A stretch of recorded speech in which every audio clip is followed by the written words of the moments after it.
Sometimes the smallest seed of jealousy can rewrite the destiny of an entire nation.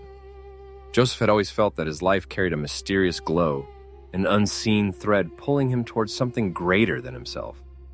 Yet greatness often begins with trouble, and his trouble started inside his own home. His brothers, hardened by years of comparison and simmering resentment, could no longer bear the sight of him. Joseph's dreams, visions of sheaves bowing and stars bending, were not merely strange. They seemed like provocation.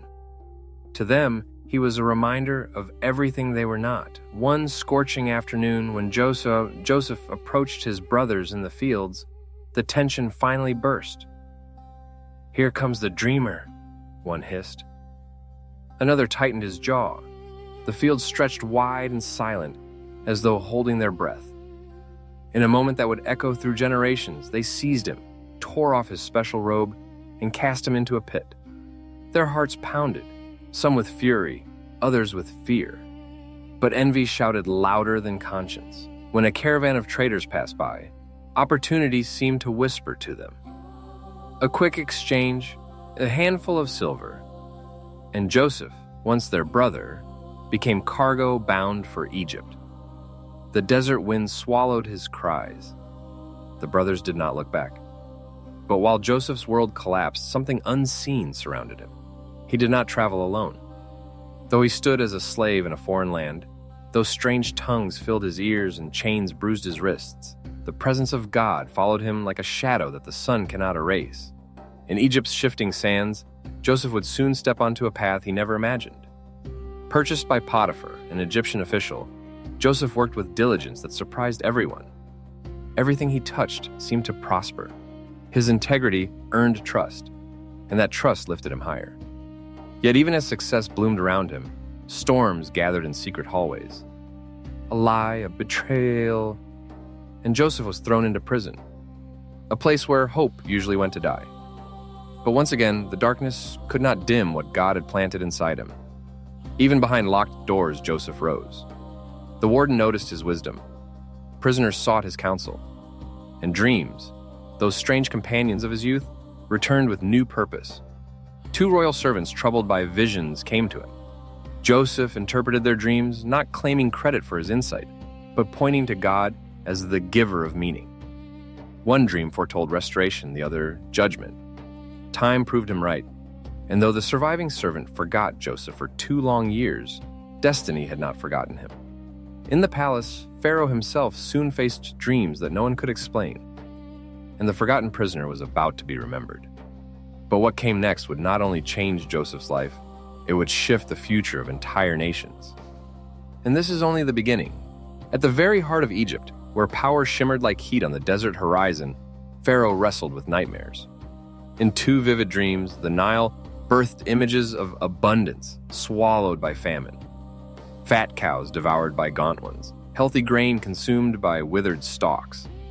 His wise men trembled before him, powerless to explain the visions. But the cupbearer suddenly remembered a Hebrew prisoner who could see into dreams as though they were windows. Joseph was summoned, hastily shaved, bathed, and brought before the most powerful man in the world. He stood barefoot on polished stone, surrounded by gold, guards, and the weight of destiny. Pharaoh spoke of his dreams, his voice stirring the stillness of the hall. When Joseph answered, it was with calm conviction. "It is not in me, but God will give Pharaoh the answer he seeks." And God did. Joseph revealed a coming cycle, 7 years of great abundance, followed by 7 years of severe famine that would crush the land. But he did more than interpret. He offered a solution. Pharaoh, struck by divine insight shining through this foreign prisoner, appointed Joseph as second in command over Egypt. From slave to ruler, from forgotten to exalted, Joseph stepped into a role history would never forget. During the years of abundance, Joseph gathered grain until the storehouses overflowed, preparing for the famine that was certain to come. When it finally arrived, the world trembled beneath hunger's grip. People from distant lands streamed into Egypt, desperate for food. Among those travelers were 10 familiar faces, Joseph's brothers. They bowed before him, unaware that the powerful Egyptian governor was the boy they had betrayed. The dream he once shared had come to life. Joseph's heart twisted between pain and compassion. Instead of revealing himself, he tested them, wanting to know whether their hearts had changed. Through trials, tears, and confession, the brothers stood transformed, and finally, Joseph sent his attendants away, burst into tears, and declared, "I am Joseph. Is my father still alive?" Terror froze them, but Joseph embraced them with forgiveness that only God could inspire. He did not seek revenge. He sought restoration. He urged them to bring Jacob and the entire family to Egypt, promising refuge during the famine. And so 70 members of Israel's household journeyed to Egypt, finding safety, land, and hope in the shadow of Joseph's authority. Yet beneath this blessing, the sands of time were already shifting.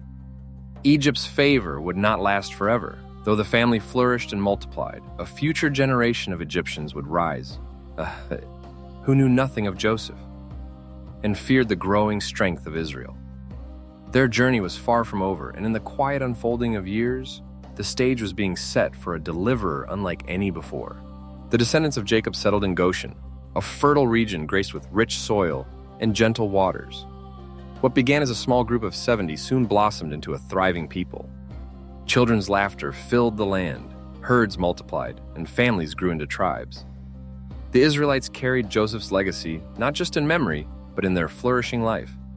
Egypt had become a home, safe, abundant, and promising, but time has a way of changing the hearts of nations. Joseph's generation passed away, and with them, the favor they had earned.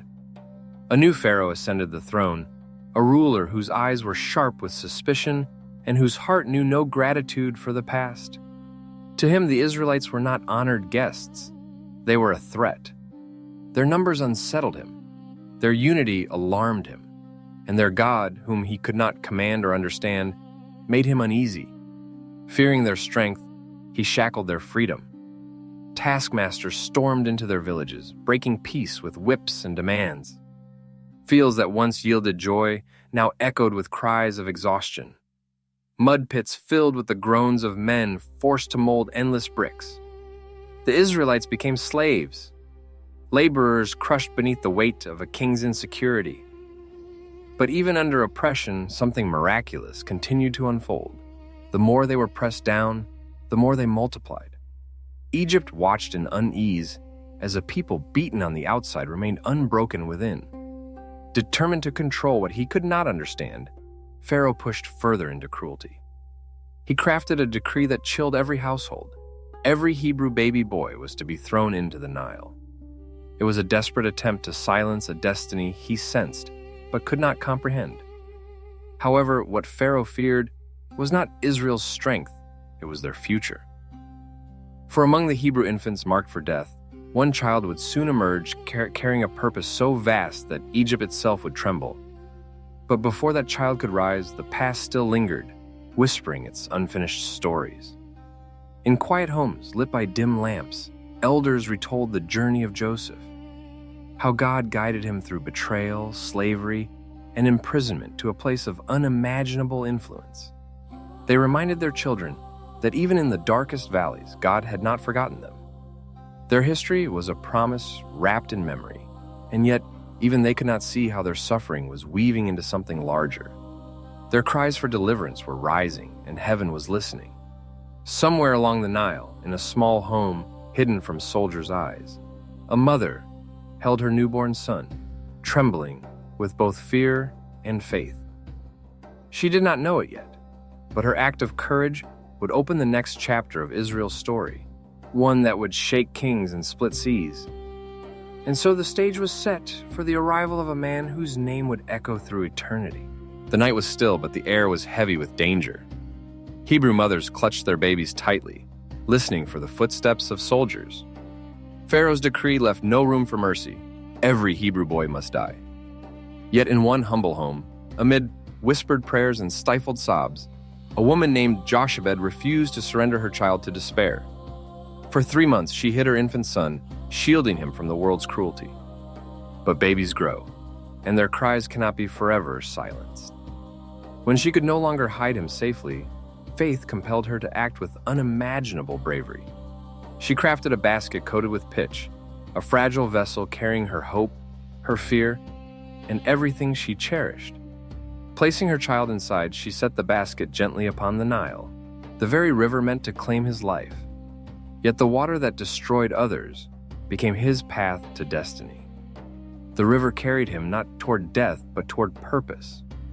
Pharaoh's daughter discovered the basket while bathing along the riverbank. When she opened it, the baby's cry pierced her heart. Compassion bloomed where cruelty had reigned.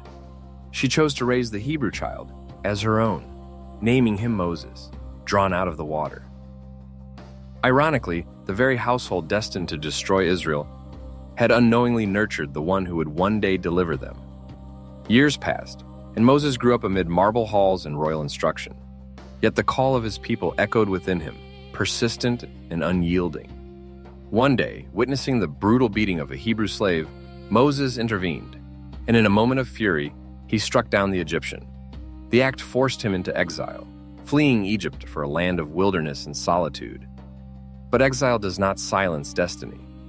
In the quiet of the desert, Moses tended sheep, believing his future lost. Yet the God who guided Joseph, who protected Israel, and who heard every cry of his people, had not forgotten the promise written over Moses' life. A flame appeared, one that burned but did not consume. From the midst of the fire, a voice called his name. Moses, Moses. And there, barefoot before holy ground, he received a task that would shake the foundations of nations. He was to return to Egypt. He was to confront Pharaoh.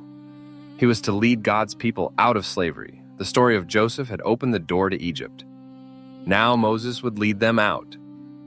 But how could one man challenge the greatest empire of his time? How would Pharaoh respond to the God he did not fear? And what wonders, signs, and terrors awaited both Egypt and Israel?